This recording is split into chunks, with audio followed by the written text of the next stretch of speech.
ఈసారి ఏంటో కానీ నా బర్త్డే ఊర్లోనే అయింది అండ్ మార్చి కూడా ఊర్లోనే జరిగింది.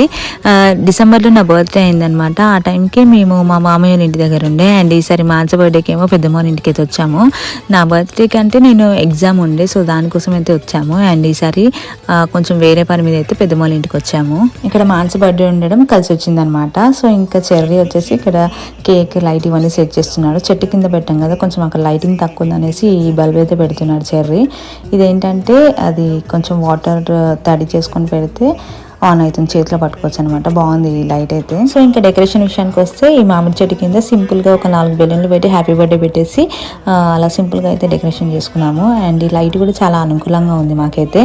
ఎటంటే అటు తిప్పుకొని ఫొటోస్ వీడియోస్ తీసుకుంటున్నాము. ఇంకా కేక్ కట్ చేసే టైంకి మా వాళ్ళు వీడియో కాల్ అయితే రెడీగా ఉన్నారనమాట. వాళ్ళని అలా వీడియో కాల్లో పెట్టి ఇలా కేక్ కట్ చేస్తుంటే వాళ్ళు మాతోటే ఉన్నట్టు అనిపించింది. అండ్ వాళ్ళు అలా లేదని ఏమైంది అనమాట. ఎందుకంటే ఆ కేక్ చిన్నగా ఉంది, మేము అందరం ఒక దగ్గర ఉంటే కేక్ అయితే సరిపోయేది కాదు. సో వాళ్ళని అలా పెట్టుకొని మేము కట్ చేసుకొని మేమే తిన్నామన్నమాట. ఈసారి మా బర్త్డేస్ అయితే ఇలా జరిగాయి. So once again thank you so much. అక్కడ నా బర్త్డే చేసిన అత్తమ్మ, అన్నయ్య, అక్కయ్య, అఖిల్ అందరికీ థ్యాంక్ యూ. అండ్ ఇక్కడ పెద్దమ్మ, అన్నయ్య, వదిన, చెర్రీ, స్మైలీ వీళ్ళందరికీ థ్యాంక్ యూ సో మచ్.